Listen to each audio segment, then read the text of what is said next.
I'm not going to try and lie. This is entirely and totally a stolen idea from the YouTuber Arch, wherein he made two videos about the Primarchs of Warhammer and how they could be Loyalist. The two videos in question being his Loyalist Knight Haunter and his Loyalist Lord of Iron, being Conrad Kurz and Perturabo respectively. So I decided, I might throw myself in the ring. What if Angron of the 12th Legion, what if Angron, Lord of the Red Sands, was a Loyalist? Now, the thing is, with Angron, there is one moment you can actually point to that is what made him guaranteeably become a traitor. Some people will point to the idea that all the Emperor needed to do to keep Angron a Loyalist was to attack and save Angron's army from the High Riders. I disagree. Angron wanted to die. Angron wants to die. Up until he becomes a Demon Primarch at the end of Betrayer, Angron wants to die. He doesn't want to commit suicide, however. He wants to die in battle. He wants to die a gladiator's death, like the death of his brothers and sisters and his father. So I think he would still hold a grudge against the Emperor, even if the Emperor saved his brothers and sisters on that high peak on Nissaria. So then, if it's not saving them on that battle, then what could possibly be the event? The change that would allow Angron to be a Loyalist? Simple. The High Riders don't make him kill Onimus, his father figure. Because that moment where Angron is given the choice of just killing Onimus, as the High Riders beg and jeer and laugh and demand he do it, Angron makes the choice, no, I refuse. And then that choice is made invalid by the High Riders hammering the nails into his head and sicking him upon his father like a rabid dog. Angron's manhood, his status as a man, was stolen from him, leaving him a ravening beast. So ultimately, to have a Loyalist Angron, you cannot have that moment occur. You cannot have the High Riders ignore his choice. Which ultimately means Angron doesn't get the Butcher's Nails. Now, you could have a Loyalist Angron who is afflicted by the Butcher's Nails, but at least within this scenario, he would not have them. I imagine a noble family takes notice of this. Takes notice of the fraternal bond, or the paternal bond, excuse me, between Angron and Onimus. And there's a quick realization. I could make a fuck ton of money off this. Posters, movie deals, action figures, brands. Obviously, I'm applying 21st century ideas of commercialism to this, but still, the idea still stands. Having these two be the face of the gladiatorial games for a few months would, no doubt, increase the interest. Because seeing two men kill each other in the pits, that loses its flavor, that loses its taste. But a father and a son standing back to back, shoulder to shoulder against impossible odds, defying the end, defying the dying of the light, that is a draw. That is a story.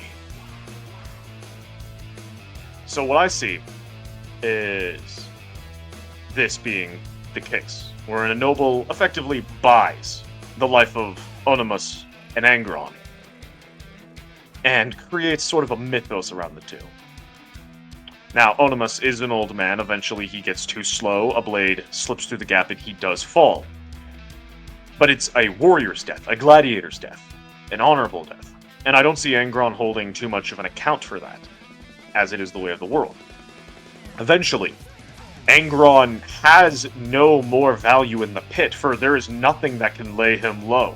No psychers, no megafauna, no armies, for he is a Primarch. He is a demigod made flesh. So this noble, this hypothetical noble, does the one thing that would create profit from Angron after he has been shown to be undefeatable. He grants him his freedom. This has never happened on Nissaria. A gladiator has never earned their freedom.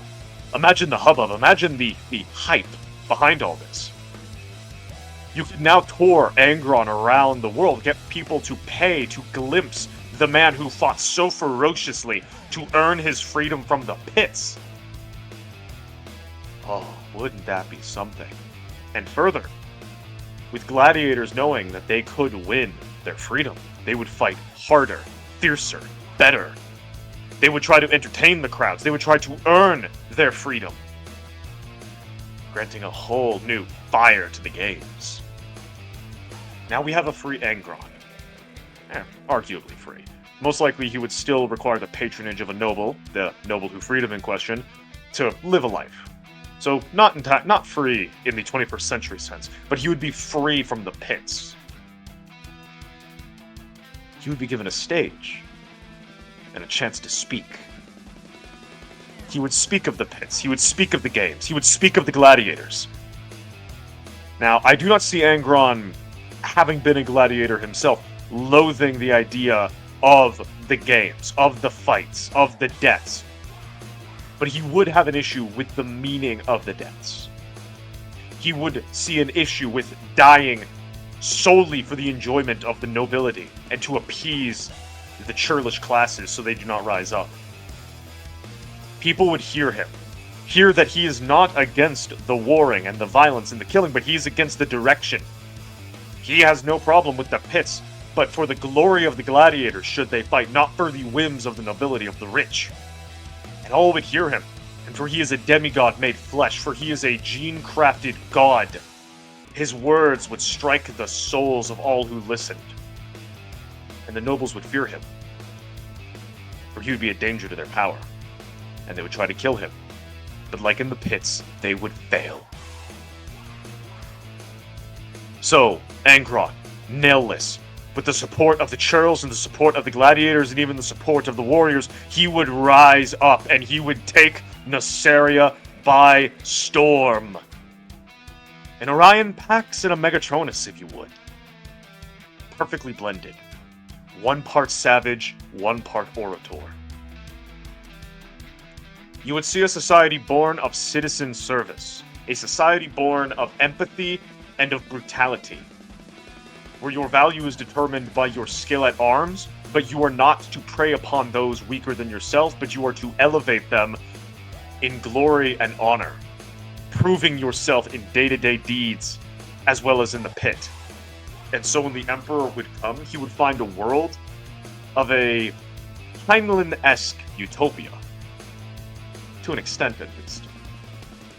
So when Angron is given the Warhounds, he would not turn them into savage butchers, but he would turn them into a stick, to be utilized with the words of his carrot.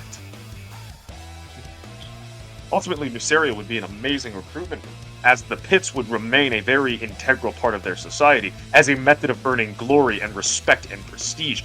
Young men from early ages would enter them. Not to the death, obviously, but to great physical suffering and pain, and that would be the perfect draw to gather warhounds from.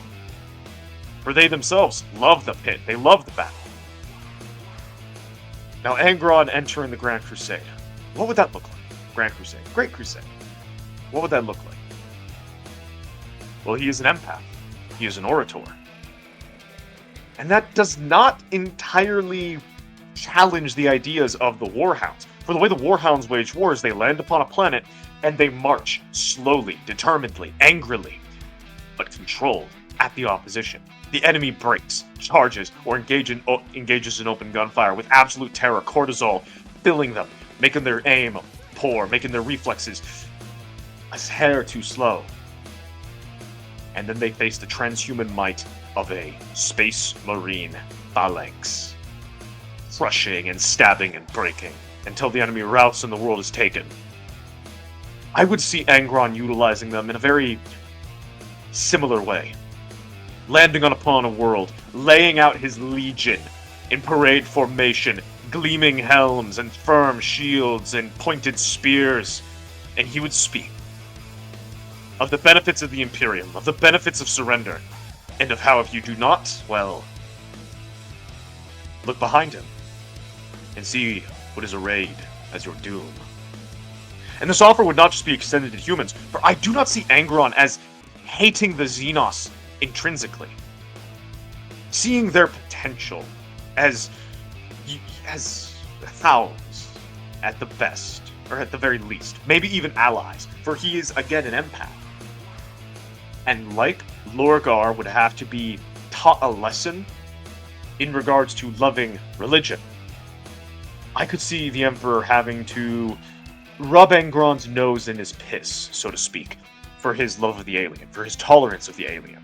But again, Angron is a demigod, born to orate, born to empathize.